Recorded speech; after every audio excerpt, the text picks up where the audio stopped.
You may not give a shit about the CFL, the Canadian Football League, and you may not give a shit about professional football. I don't blame you if you don't care about either thing, but this is a story.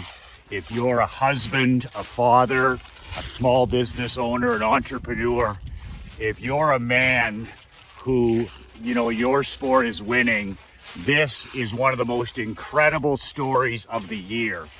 And watching it last night, have you heard about Nick Arbuckle?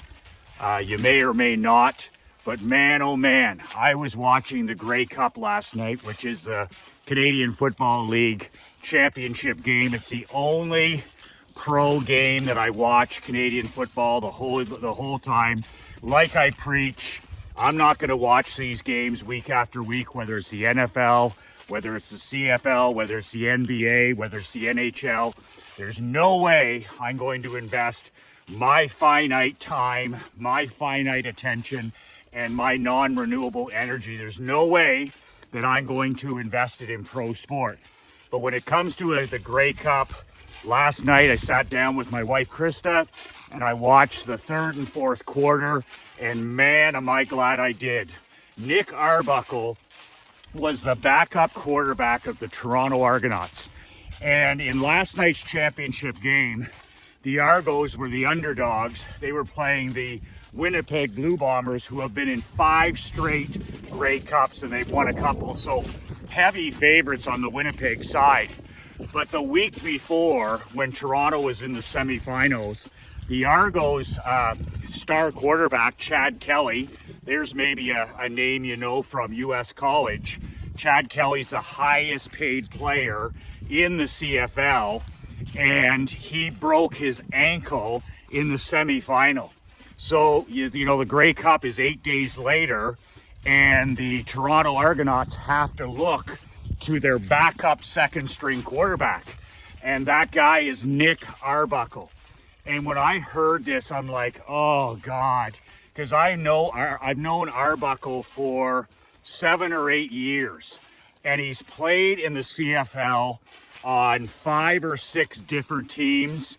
Sometimes he was brought in potentially as QB1. Sometimes he was brought in as QB2. But he has been a complete suitcase for his entire minor professional career. The reason that I can relate to a guy like Nick Arbuckle and this incredible story is because I'm a former minor professional hockey coach. Not NHL coach, not AHL coach, not even East Coast League coach. When I was an assistant coach and a head coach in minor pro hockey, I coached in the old Colonial League, the old United League. 1,000 levels from the National Hockey League, chasing my dream. I know what it's like for the 16-hour bus rides. I know what it's like, to play in these arenas down in the States and in Northern Canada, where they're making these stadiums into hockey rinks. I coached in Detroit. I coached in Northern New York, all these different areas we would visit. And literally, we would spend hours and hours, if not days, riding the Iron Lung to play. And the guys that played for me were Nick Arbuckles of hockey. These were guys, some of them had a cup of coffee in the NHL. Some of these guys were chasing the dream. They're not making any money. They're making, $500 a week, $750 a week. A couple of our star players are making $1,000 a week. That's it. And they don't even make enough money, just like in the CFL, that most of these guys, their families, they have to leave their families behind. I just always thought it was the saddest thing, where these guys with young kids and newly married, and they're still chasing the dream. And they literally, in a lot of cases, they couldn't afford to bring their wife and kids with them wherever they were playing. And this is reality in the Canadian Football League. Guys are making $30,000, $40,000, $50,000. And then, the quarterbacks are making anywhere from $150,000 right up to Chad Kelly making $500,000. Now that may seem like some money, but are you kidding me? These guys isolate in Canada for 6 months. They live in apartments, like 5 guys to an apartment, so they can pay the bills, and they eat, sleep, and breathe football. And they're paid in Canadian money. So they're losing 30 cents on every dollar. My point is here, you gotta fucking love what you do to chase a game in the minor leagues. When I was riding the buses in the old United League, the Colonial League, think about the movie Slapshot. Think about the Hanson brothers in the movie Slapshot.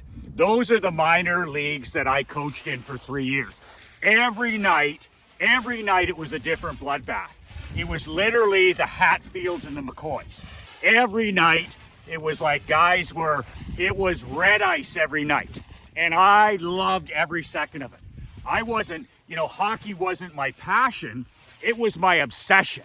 And it was my mission to coach hockey for a living. And if it wasn't my obsession and it wasn't my passion, there's no damn way that I would have ever made it through. I was being paid $30,000 at the time. I could barely make ends meet. We're on the bus for 8 hours, 16 hours. You're staying in these shitty motels and hotels, and you better win or you're gone.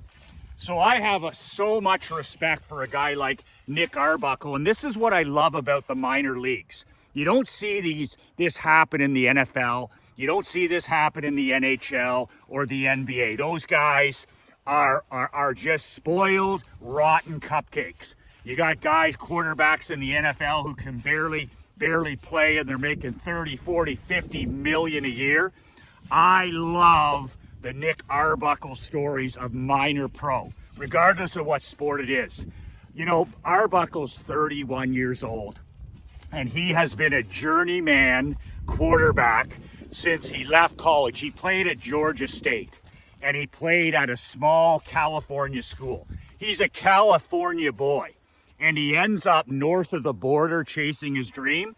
I'm pretty sure he didn't know where Winnipeg was or Calgary was or any of these places, Edmonton, that he ended up playing.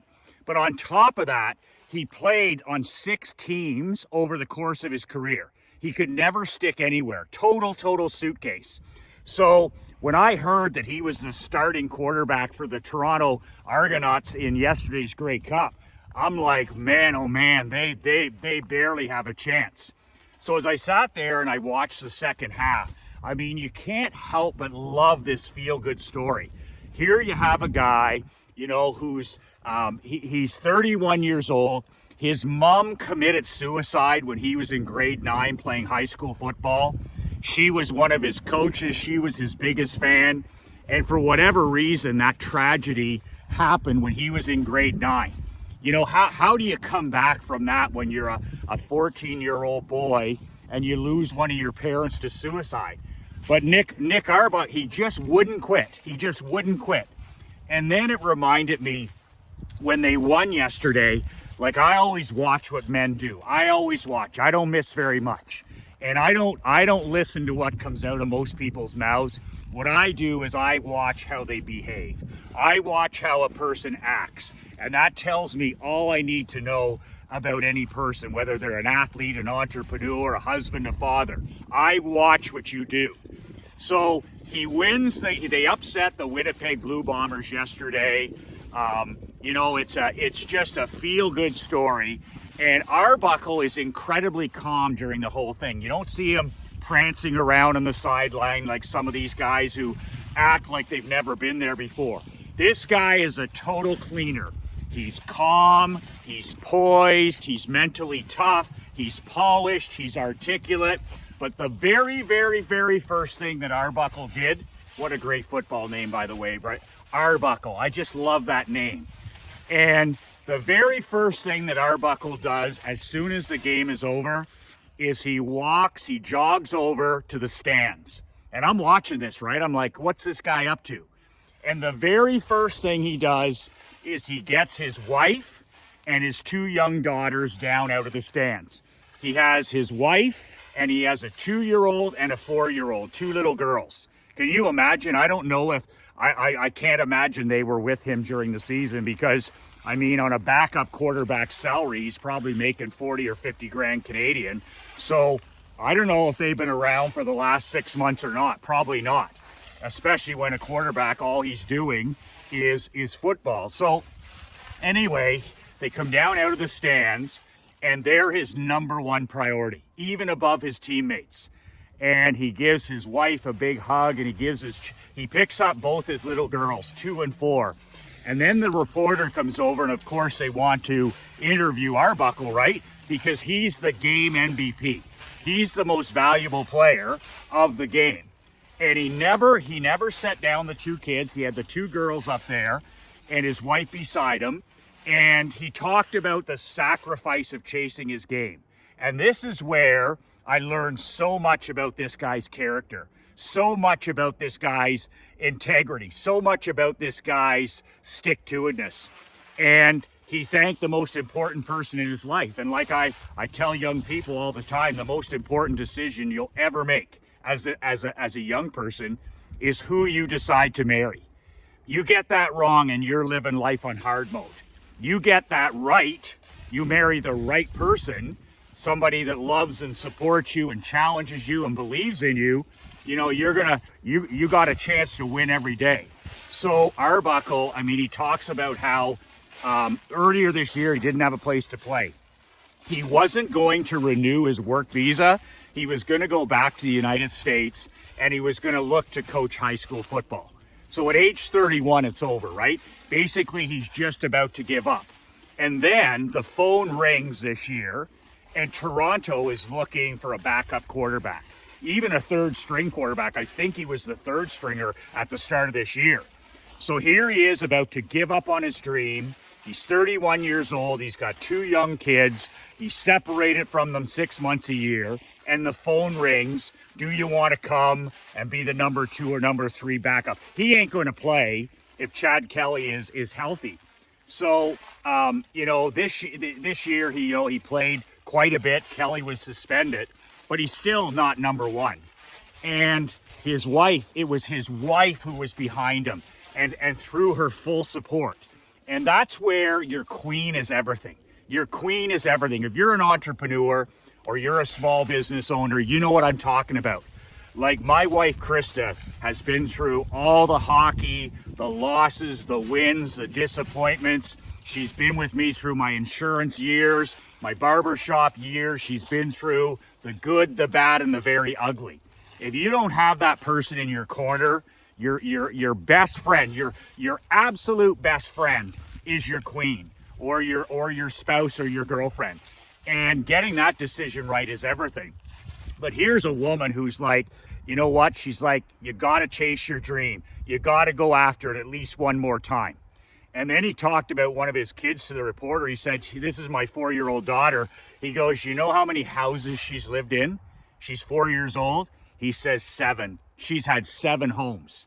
And that means she's probably had 5 or 6 schools. But here's the thing I see like that, is when a man's on a mission, it makes you a better husband. As funny as that may sound, a man without a mission is a man without balls. And I don't care what a person's mission is, whether it's your business, whether it's to be a writer, a marketer, a musician, an artist, a pro athlete. I don't care what it is. If you take away a guy's obsession or his mission, they're just a shadow of themselves. So, his queen, his wife, knew that this is something that he needed to do. Not just do, needed to do. If he doesn't answer that phone call to Toronto, none of this happens. You just don't want to ever leave any regrets. No regrets is the secret. It's like, don't leave any unanswered questions. So she supports him in going to Toronto. Who knows what's going to happen. And he just talked about, his daughter living in 7 different houses. But here's the thing. Military kids, as an example, and we've used this raising our 12-year-old daughter, Emery, is military kids are some of the most solid, they're the most mentally tough, they're the most balanced kids I've ever personally coached. If I have a military kid, they call them military brats because they've lived in 10 cities, 10 towns, and gone to 10 schools. These are some of the best kids, the most adjusted kids you'll ever have, because they're used to moving. They're used to adjusting. They're used to picking up and making new friends. They're used to adversity, they're used to chaos, and they make some of the most successful adults. I've just found that coaching military kids, when I had them in hockey, when I had them in power skating, I'm just like, I can tell you're a military kid because nothing stops you. So, they'll look back on these two little girls, living in Canada, living in the States, living in 7 different cities, and it'll be a blessing because those kids are used to different activities, different cities, making friends, saying goodbye, saying hello. They'll literally be the most resourceful kids, and it'll all be because the family was constantly moving. You don't want to have to do that your whole life, but that will serve them as well. So when I heard that, I'm like, military brats, these kids are going to barely remember, these days, but they got to see dad win a Grey Cup. But it's just like, it just reminded me of never giving up, never surrendering until you're completely done, so that you don't have any regrets. And they asked him, he's such a calm and polished kid. He's not even a kid, he's 31. But he said last night, the reporter asked him after the game, what does winning a Grey Cup, what does leading Toronto to a championship, and what does winning the MVP of this game mean to you? And what the reporter was, like, is this going to launch your career? And Arbuckle didn't bite. He was like, you know what, maybe it'll mean that I play a little bit longer. Maybe it means we don't have to sell our home. Maybe it means my wife can keep her friends that she has now. Maybe it means my children don't have to change schools. But he said, maybe it won't mean anything. And maybe this is the pinnacle of my career. And maybe we return home to the States and I start my career as a high school football coach. And you can just tell this guy he's going to be a hell of a coach, because he's articulate, he's smart, he's the whole thing. But for him to get this championship in his resume as a backup quarterback, I mean, what a story to start his coaching career. And I think, somebody's going to offer him a number 1 position this year because he was the MVP. There's a shortage of quarterbacks in football. So I think he's going to get the nice contract, maybe for a year or 2, and the opportunity. But even if that doesn't work out, he's like, what a story, and what an experience for him to share with his wife and his 2 children. And it's all because he refused to give up. It's all because he said, you know what, I still want to do this, as tough as it is, as brutal as it is, I still want to do it. And he was able to do it with the love and support of his queen. The love and support of his queen. And that's why I tell young people, I'm just like, you've got to get that decision right. It's got to be the person that understands that this is going to be hard as hell. If you're an entrepreneur or a business owner, it's going to be hard as hell. It's going to be decades of hard work and sacrifice. And even then, there's no guarantee how much money you'll make or that you'll be successful. But the person has to see that and say, you know what? Win or lose, I'm with you 200%. And that's the Nick Arbuckle story. It's just the power of that best friend. I always tell the story about my dad. My wife, Krista, and I got married in the Dominican Republic. One of those destination weddings where all of our close family come and we spend the week at a resort, and it was just incredible. And I'll never forget my dad saying, I was talking about some of my buddies at home and some of my hockey coaches and all this stuff. And he said, oh, no. He said, and he pointed over at Krista, and she was sitting by the pool with my sister. And he said, that's your BFF. That's your best friend. That's your ride or die partner from this day forward. Those other fucko friends that you've been hanging out with since high school and middle school, he says, those guys are all gone. He says, that's your ride or die partner. You've got a woman there who loves you, supports you, and understands that it's going to be hard, it's going to be difficult, there's going to be lots of disappointment and losses, and she signed up for that. That's your BFF. That's your ride or die partner. That's the person you build your family and your empire with. And since that day, it's always been I got rid of the drinking buddies. I got rid of the fucko friends, like my dad called them, guys that you don't have anything in common. And he said, now when you have time, it's family time. He goes, you're either working or it's family. There's only two things. And all that other nonsense has to go. It needs to be curated. It needs to be swift sorted. You got to get those tomato cans out of your life. And now you're a man. It's entrepreneurship and it's family. It's entrepreneurship and it's family. And those are the two things. Simplify your life. But that is your ride or die partner. That is your the number one person in your world. And even when it comes to children, my dad said, you know, the greatest thing you can do as a husband and father, he goes, the greatest thing you can do as a father for your daughter is love that woman, is love and support that woman. He says, that's the greatest thing that you can do for your daughter. Never, ever have I forgotten those words. You can download a free copy of my brand new book, Unfuckwithable, 5 Ways to Unfuck Your Life in the Next 30 Days. It's a free PDF. It's about 22 pages. You can read it. If you're not suffering from digital dementia, you can read it in probably 20 to 25 minutes. The link is below, brassballsvideos.com. The link is below. When you put in your email, I'll send you the copy of the book within 5 minutes. So my free gift to you, just a word of warning about that book. I get some cupcakes and some mush cookies and some tomato cans downloading the book, and then they're offended. They're part of the victim culture. I'm like, you have no business downloading that book. I wrote that book for winners, not for whiners, for champions, not for chumps. So if that's not your cup of tea, don't be downloading that book and then whining and complaining. The link is below, and you can download it and print it off, and I'd love to hear what you think about it.